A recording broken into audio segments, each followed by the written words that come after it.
Bonsoir à tous et bienvenue dans votre journal. Au sommaire de l'actualité, le 25e congrès de l'ACCDOM qui a pris fin aujourd'hui. Un congrès qui n'a pas été du goût de tous, surtout en raison de la présence de certains invités. Et pour en parler avec nous, Rabat du collectif de Mayotte. Bonsoir. Bonsoir. Alors ce congrès a été vécu comme un affront pour vous, surtout en raison de la présence de certains invités. Un congrès qui devait réunir les représentants des communes et collectivités d'outre-mer. Or, 7 maires des Comores ont été invités, chose que le collectif ne comprend pas et conteste tout simplement. On en parle tout à l'heure avec vous, Rabat, dans ce journal. Avec nous également sur le plateau, Pierre Bellucci. Bonsoir Pierre. Bonsoir Amina, bonsoir à tous. Alors avec vous, on va revenir sur l'affaire du SPASAD, le service polyvalent d'aide et de soins à domicile. Une affaire qui vient porter un nouveau coup à la majorité au conseil départemental. Vous nous en direz davantage tout à l'heure Pierre. Mais d'abord, voici les titres de ce jeudi 20 octobre. Nouveau rebondissement dans l'affaire du SPASAD. En effet, la conseillère départementale de Mamoudzou a saisi le procureur de la République par courrier. Elle dénonce une possible tentative de fraude quant à l'attribution d'un appel à projet et réclame que lumière soit faite. Un pavé dans la mare qui risque fort de diviser la majorité au conseil départemental. Explication. Durant 4 jours, les membres de l'Association des communes et des collectivités d'outre-mer se sont réunis autour d'ateliers dans le but de rédiger une motion qui sera proposée lundi au ministère des Outre-mer. Habitat, sécurité, loi NOTRe, coopération régionale, éducation ou encore santé, des thématiques en rapport avec les besoins réels des différents territoires d'outre-mer ont été traitées. Plus d'informations au cours de cette édition. Vous l'avez sûrement remarqué, une exposition photographique a été installée à la gare maritime de Mamoudzou. Le but est de valoriser la réussite féminine et de susciter des vocations chez les jeunes filles. Ce matin, une cérémonie en l'honneur des femmes participantes a été organisée au comité du tourisme. Retour sur une exposition mettant les femmes à l'honneur à la fin de cette édition. Et pour débuter cette édition, direction le conseil départemental avec une majorité une nouvelle fois ébranlée. À l'origine de cette énième discorde, l'affaire du service polyvalent d'aide et de soins à domicile. Pour la conseillère départementale Armami Abdoulouassiou, les choses ne doivent pas en rester là. Ce matin, lors de la matinale de Kouézi, elle a encore réclamé l'ouverture d'une enquête, et ce afin de déterminer si l'attribution du projet a été faite en bonne et due forme. Une affaire qui n'a donc pas fini de faire parler d'elle et dans laquelle Issa Abdou Issa est directement mise en cause. Un sujet signé Pierre Bellucci et Leslie Vimné. En décembre 2015, un appel à projet avait été lancé pour la création du service polyvalent d'aide et de soins à domicile, le SPASAD. 4 projets avaient été retenus par la commission d'appel d'offres et un jury avait opté pour Fikira Djema de Nyambadao, ce que contestait l'ARS qui s'était retiré en claquant la porte. Depuis, Issa Abdou Issa a été accusé d'avoir défendu une association culturelle établie sur son canton. Armami Abdoulouassiou est d'ailleurs vivement monté au créneau en demandant à ce que le 4e vice-président en charge des affaires sociales soit suspendu de toutes les commissions auxquelles il appartient, quitte à faire exploser sa majorité. C'est pas à moi que l'affaire a explosé, mais ça sera que c'est déjà une majorité mal à l'aise, donc fragilisée, voilà. Parce que, permettez-moi de rajouter que on parle d'une majorité aujourd'hui, certes, mais c'est une majorité qu'on veut faire croire à la population. Parce que quand on veut dire que c'est une majorité et que au sein même de cette majorité, le président de département est partie intégrante de cette majorité. Bien sûr. Et que le président en question n'a jamais assisté à aucun des réunions depuis qu'on est élu jusqu'à ce jour dans cette majorité. Donc aujourd'hui, dire que il partage le point de vue de M. Issa Abdou, ça n'engage que lui. Moi, je n'accuse pas forcément M. Issa Abdou, peut-être qu'il est innocent. Mais les révélations révélées aujourd'hui nous entachent tous en tant qu'élus qu'on est dedans. Le président du conseil départemental Soba Adine Ibrahim Ramadani a en effet défendu son 4e vice-président et refuse d'engager une enquête en interne, malgré les incohérences relevées par la conseillère départementale de Mamoudzou, avec notamment le changement de statut de l'association un mois avant l'appel d'offres, ou encore un jury jugé par certains partial. Le directeur de campagne de M. Issa Abdou n'est autre que le membre fondateur de l'association auquel on a donné la main, et que cet directeur aujourd'hui est dans le service même. Donc je trouve qu'il y a tellement de cohérence. En tout cas, ça me permet d'accentuer mes interrogations. Et lorsque je vois sur le jury le président Issa Abdou, le cadre du département, les associations auxquelles le département octroie des aides, tu vois. Donc, tout cela me paraît quand même... Qui va décider s'il va y avoir une enquête ou pas? Parce que vous la demandez, mais qui va décider? Moi, je l'ai demandé. Auprès de qui? Auprès du président. Oui. Donc, si d'ici quelques jours, la semaine prochaine, on voit qu'il n'y a toujours rien, eh bien, je saisirai la justice. La conseillère départementale de la majorité n'aura pas attendu la semaine prochaine. En effet, Armami Abdoul Ouassillon a déclenché l'article 40 en saisissant le procureur de la République. Une démarche qu'appuie l'ancien conseiller départemental, Jacques Martial Henry. Il y a un aspect humain Bien sûr. Qui peut toucher profondément un élu. Oui. Quand vous avez des tantes, vous avez des cousins, vous avez dans la famille, ce qui est le cas pour tout le monde. Que ce soit à Mayotte, que ce soit ailleurs, confronté à ce genre de difficultés. Un dispositif qui mutualise les moyens et qui permet d'intervenir en faveur des personnes qui souffrent, c'est que la personne qui est à l'auteur et à l'origine de ces dérapages et qui est aujourd'hui une personne censée de s'occuper de la santé et de l'action sociale, je ne suis pas sûr qu'il a au sein de lui-même, de sa conscience, cet instinct humain.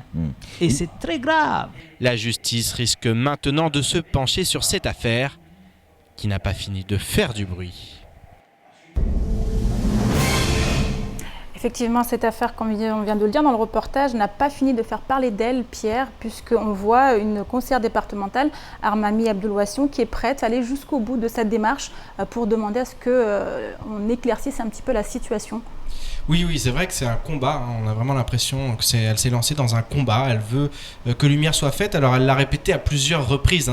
Elle n'attaque pas Issa Abdou Issa. C'est pas une attaque personnelle. Ils se connaissent bien. Ce matin, ils se sont embrassés sur notre plateau. C'est vraiment, elle veut que la lumière soit faite. Parce que voilà, il y a un besoin de transparence. On sait qu'il y a beaucoup de problèmes à Mayotte, énormément de problèmes, et il faut absolument que ces élus soient irréprochables. Et donc, ce qu'elle veut avant tout, c'est faire la lumière.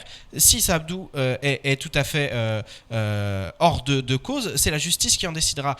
Du côté du conseil départemental, le président et Issa Abdou, que j'ai contacté aujourd'hui, je lui ai proposé de venir se défendre. Il a expliqué que non, c'était une histoire qui était derrière eux déjà, et que maintenant, voilà, il n'y avait plus en parler. Le président du conseil départemental l'avait dit, il n'y aura pas d'enquête qui sera faite en interne. Maintenant, ça ne plaît pas à la conseillère départementale de Mahmoud Zouin qui elle a saisi le procureur. Donc ça risque d'aller en justice. Est-ce que c'est une bonne chose? Est-ce que c'est une mauvaise chose? En tout cas, c'est sûr que c'est aussi bien peut-être qu'il y ait cette enquête, parce qu'au moins les uns et les autres pourront être dédouanés le cas échéant. Et au moins ça lèvera tous les doutes, parce que c'est vrai qu'il y a eu beaucoup d'affaires de ce type.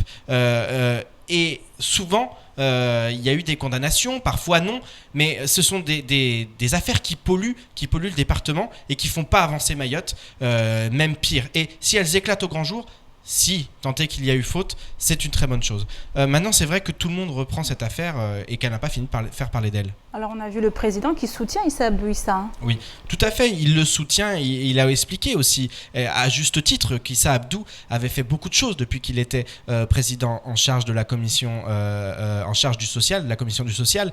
Il a fait énormément de choses, avec notamment l'aide sociale à l'enfance. Il a installé beaucoup de choses, il est très actif, et souvent, nous le disons, d'ailleurs, les médias aujourd'hui se font traiter de tous les noms, parce que apparemment nous ne tapons pas suffisamment sur Issa Abdou. Maintenant, il faut quand même prendre en considération la présomption d'innocence. Il n'est absolument pas coupable tant que la justice n'aura pas décidé. Et voilà, et effectivement, il y a des incohérences dans ce dossier, beaucoup d'incohérences, des choses qui effectivement alertent. Maintenant, qu'est-ce qu'il en est vraiment? Ça sera vraiment à la justice d'en décider. Le procureur a été saisi, il a reçu un courrier de la part d'Armami Abdoulouassillon.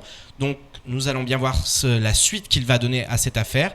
En tout cas, on voit que sur les réseaux sociaux, c'est un véritable déchaînement à tous les niveaux. Le Front départemental mahorais notamment a fait une vidéo sous forme Anonymous, vous savez, ce fameux groupuscule qui combat un peu énormément de choses d'ailleurs, sous cette forme-là, voilà, pour dénoncer effectivement et pour rappeler un peu l'historique de cette affaire et notamment effectivement les liens étroits qu'il y a entre Issa Abdou, l'un des membres fondateurs de cette association, le fait qu'ils se sont connus à Rouen lorsqu'ils ont fait leurs études, donc beaucoup de choses.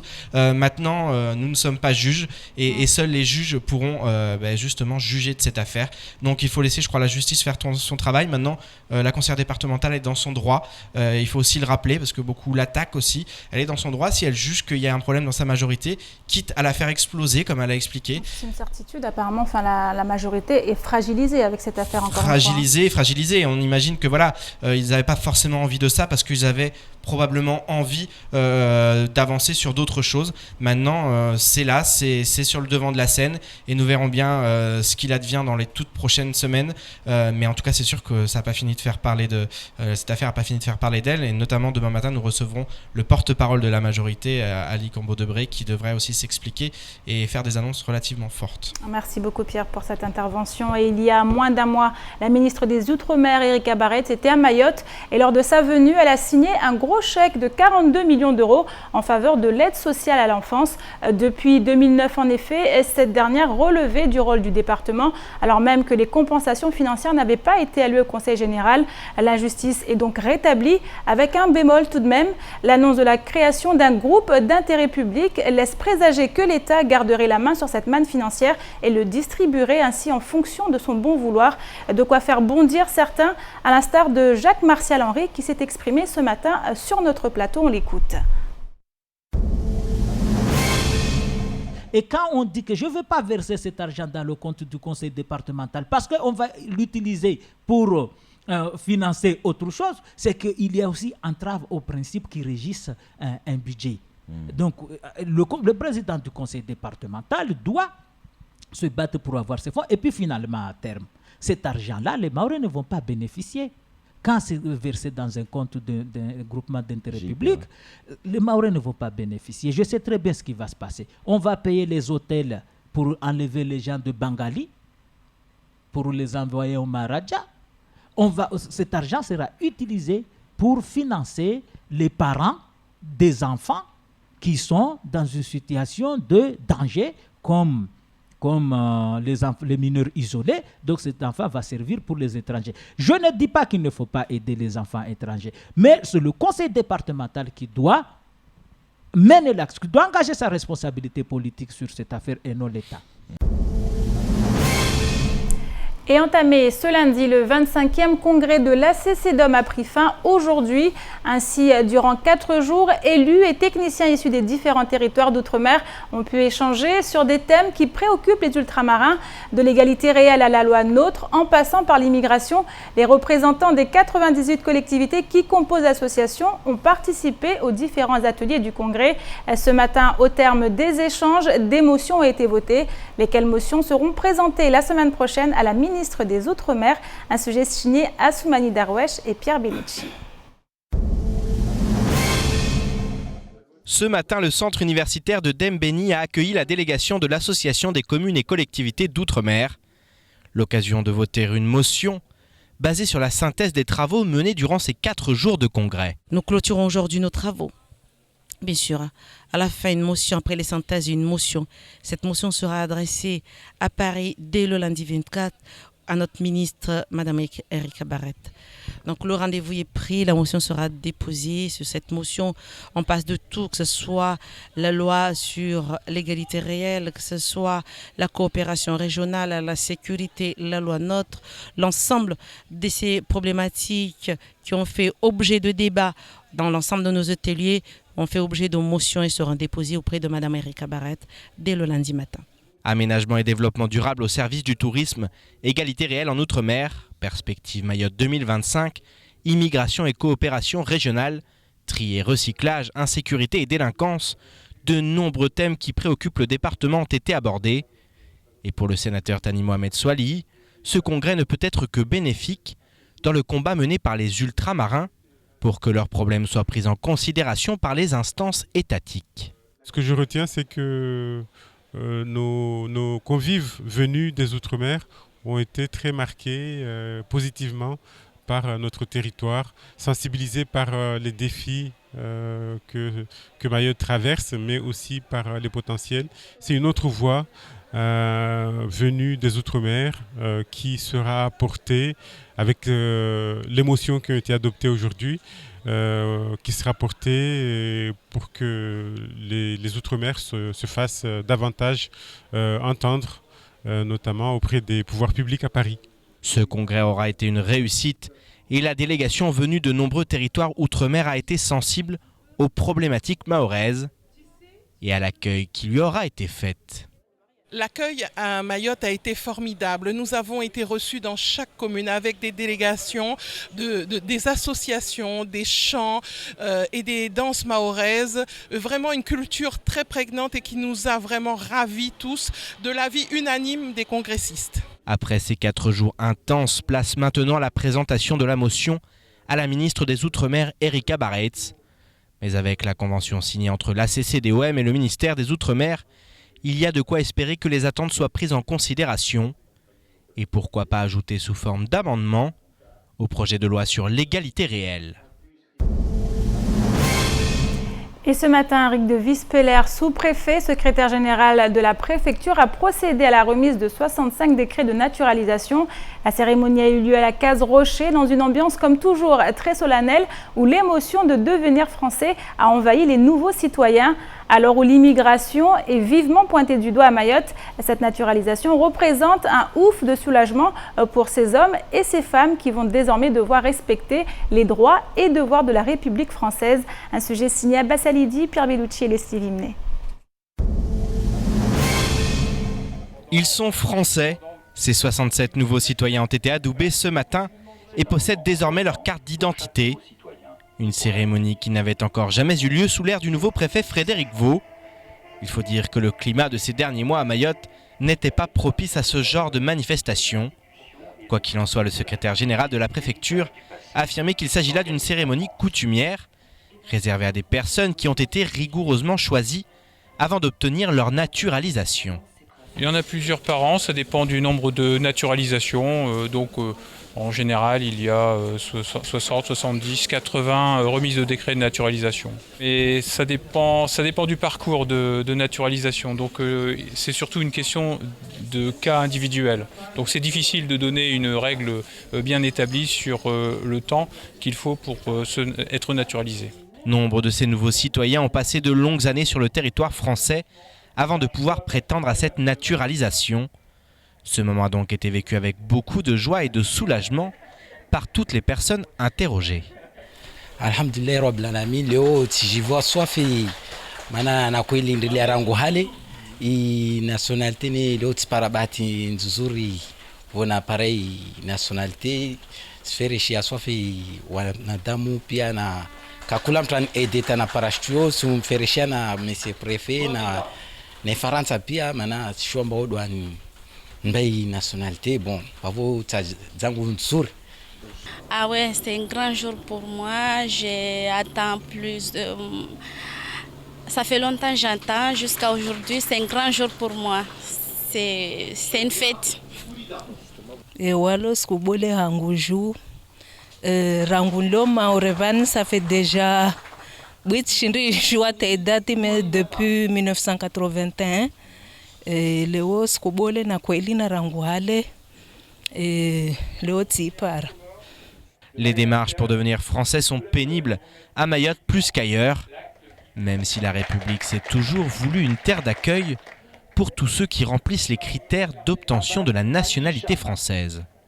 C'est la grandeur et l'honneur de notre pays d'accueillir dans le cadre de la loi un certain nombre de personnes, je l'ai dit aussi tout à l'heure, qui souhaitent venir travailler ou qui souhaitent être protégées par notre pays et qui à un moment donné ont rempli les conditions pour pouvoir devenir français. 3 nationalités étaient représentées à la Case Rocher ce matin, avec notamment des Comoriens, des Malgaches mais aussi des Polonais. même si tous peuvent désormais dire sans sourciller qu'ils appartiennent aussi à la nation française. Et Rabat du collectif de Mayotte est avec nous sur le plateau. Donc Rabat, vous avez eu l'occasion de voir les deux reportages qui ont précédé. On revient d'abord sur le 25e congrès de l'ACCDOM qui s'est tenu cette semaine, donc du lundi à aujourd'hui, jeudi. Et vous, au niveau du collectif, vous êtes mécontent de certains aspects de ce congrès, notamment la présence de maires comoriens. Bonjour, bonsoir tout le monde. C'est pas que nous on a pris ça comme une méprise parce que quand ils disent outre-mer, c'est outre-mer et Comores c'est pas outre-mer. Mais par contre aujourd'hui, je suis pas là vraiment pour ça. On prendrait rendez-vous une autre fois. Vous êtes quand même exprimé en ce sens. Vous avez manifesté votre mécontentement. Mécontentement pour la plupart des Mahorais. Il n'y a pas que nous. Nous, ça fait un moment qu'on se bat pour Mayotte, mais si on voit bien, la plupart des Mahorais, en passant par les grands-mères, les petits-enfants, il y en a pas mal qui n'ont pas aimé ça. Donc, quand ils nous disent outre-mer, c'est outre-mer. Alors vous, donc, par rapport aux actions du collectif de Mayotte, vous continuez vos actions de toute façon. Qu'en est-il aujourd'hui? Ben là, aujourd'hui, justement, moi, je suis là pour ça. C'est pour inviter à tous ceux qui se sentent Mahorais au nord. Parce que dimanche là, on va faire un grand tour du nord, collectif, association, tous ceux qui à Mayotte qui se prennent pour des Mahorais ou que ça soit noir, que ça soit blanc, peu importe, ils sont invités dimanche au nord. Alors qu'ils se prennent pour des Mahorais, qu'est-ce que ça veut dire pour vous, Rabat, se prendre pour un Mahorais? Puisqu'on a vu, on est dans une république française, et qu'est-ce que c'est pour vous se prendre pour un Mahorais? Ben, se prendre pour un Mahorais, je vais dire par là, par rapport à ce qui se passe souvent sur les routes, il y a l'insécurité, il y a tout ça, et il y a l'État normalement qui nous aide pas. Quand on essaie d'avancer, il y a l'État qui nous bloque. Donc là, ce coup-ci, on a besoin de tous les Mahorais. Quand j'ai dit à ceux qui se sentent Mahorais, parce qu'il y en a, ils sont là, mais apparemment, ils ne se croient pas vraiment Mahorais. Donc nous, on invite tous ceux qui vivent. Parce que là, Mayotte, là, la vase normalement donc débordée. Là, vous n'êtes plus forcément dans ce discours de l'immigration clandestine, ouais, alors? Oui, on est là-dessus. Donc nous, normalement, on va essayer dimanche d'après, il y a 4 dimanches, on va essayer de sillonner tout Mayotte pour essayer de sensibiliser tous les Mahorais de tout ce qui se passe sur Mayotte, qu'ils ouvrent leurs yeux, qu'ils voient ce qui est déjà là et ce qui va arriver. Dans quel but, Rabat? Dans quel but? De pousser l'État à dire stop, surtout au Kwassa. Parce que ceux qui sont là, ça m'étonnerait qu'ils y arrivent. Mais au moins, qu'ils essayent d'arrêter les Kwassa qui arrivent. Parce que Mayotte, ça a débordé. Il y a trop de monde sur Mayotte. Donc maintenant, c'est l'État qu'on va pointer du doigt. Donc on appelle à tout, blanc, beurre, n'importe qui se sent vraiment Mahorais et qui se sent vraiment pas en sécurité, ou peu importe qu'ils arrivent au nord, exactement à Mtsangamboa. Dimanche, à partir de 9h, il y a un cortège qui va partir de Mtsangamboa, Tchanga, Akua, Mzamboro, et retour à Mtsangamboa. Et après, tous ceux qui veulent prendre parole, ils prendront, ils diront ce qu'ils veulent dire, qu'on puisse en sortir, ou que l'État nous attende au moins. Parce que jusqu'à là, je crois qu'ils ne nous entendent pas. On est plus dans une action pacifique qui change de ce que vous faisiez, enfin les actions d'expulsion notamment, on n'est plus dans la même démarche. Mais on a essayé, ça n'a pas marché. Maintenant, on va essayer pacifiquement pour voir ce qui va se passer après encore. Merci beaucoup Rabat pour cette intervention, et puis le message est passé. Rendez-vous donc dimanche au nord de l'île. Et les premières images du futur amphidrome ou encore le SNUIPP qui menace de refaire grève, c'est également dans le reste de l'actualité de ce jeudi 20 octobre. Et davantage de précisions dans l'actualité en bref. Le 17 septembre dernier, le syndicat SNUIPP-FSU a été reçu au cabinet de la ministre de l'Éducation nationale afin notamment d'aborder la prise en compte de l'ancienneté des ex-agents de la collectivité. Et une fois n'est pas coutume, la déception est au rendez-vous du côté du syndicat, qui a comme bien souvent eu le sentiment de parler à un mur. En effet, malgré les propos encourageants tenus par la ministre des Outre-mer, Erika Barreit, le ministère de l'Éducation ne semble pas vouloir céder de terrain en ce qui concerne l'ancienneté des enseignants de Mayotte. Une seconde réunion est néanmoins prévue à la fin du mois de novembre, tandis que le syndicat organise une assemblée générale ce samedi 22 octobre pour décider de la suite à donner au mouvement. De quoi craindre la reprise de la grève très prochainement. Élément de réponse dès ce week-end. De son côté, le syndicat CGT Éducation monte au créneau face aux multiples violences qui se sont déroulées depuis la rentrée scolaire à Mayotte. Surveillants poignardés, élèves agressés, bus scolaires caillassés, mouvements de panique, établissements évacués d'urgence. Le syndicat constate que la liste est déjà longue et pourrait s'allonger encore avec les nombreux incidents dont les établissements sont le théâtre, mais dont la presse n'a pas connaissance. La CGT Éducation s'appuie sur des chiffres qui parlent d'eux-mêmes pour justifier une situation qui se dégrade d'année en année. L'effectif moyen dans les collèges en France est ainsi de 470 élèves pour 1400 à Mayotte. L'effectif moyen par classe est de 24,7 élèves contre 28 élèves à Mayotte.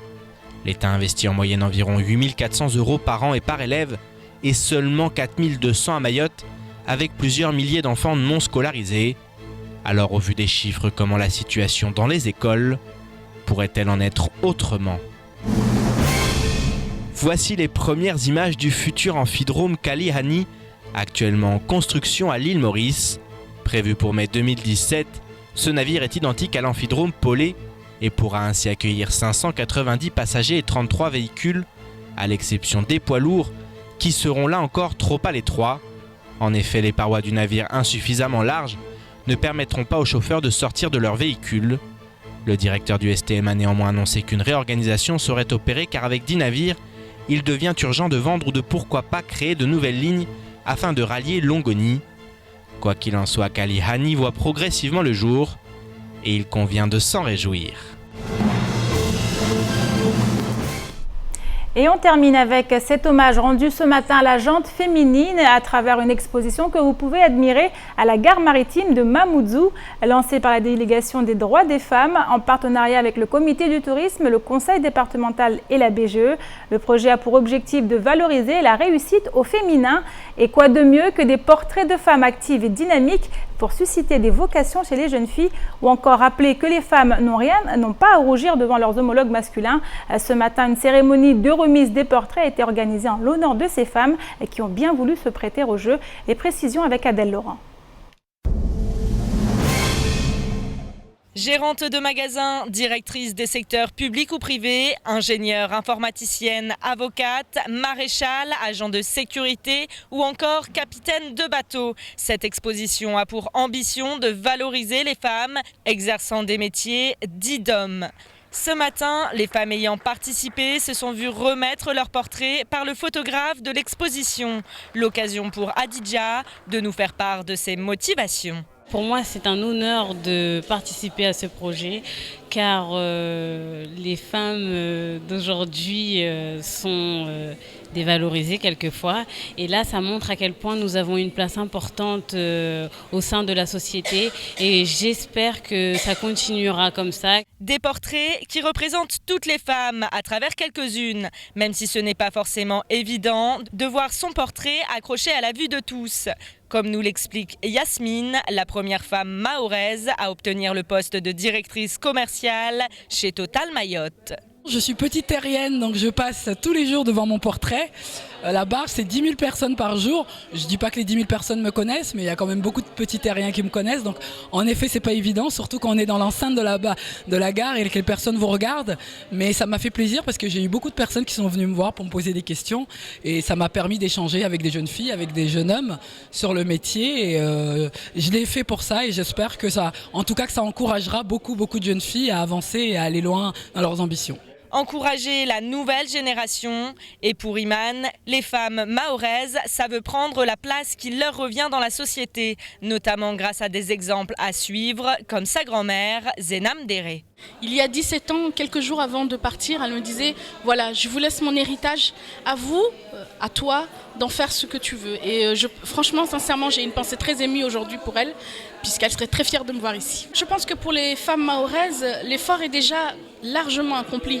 Quand on voit au fur et à mesure l'évolution, c'est peut-être dans le regard des hommes qu'il y a encore un effort à faire. Mais nous sommes sur la bonne voie et quand je commence à voir, je prends plaisir à voir les week-ends des hommes faire les courses, être avec les enfants. Également, les mères n'abandonnent pas leur rôle, mais le partagent plus facilement.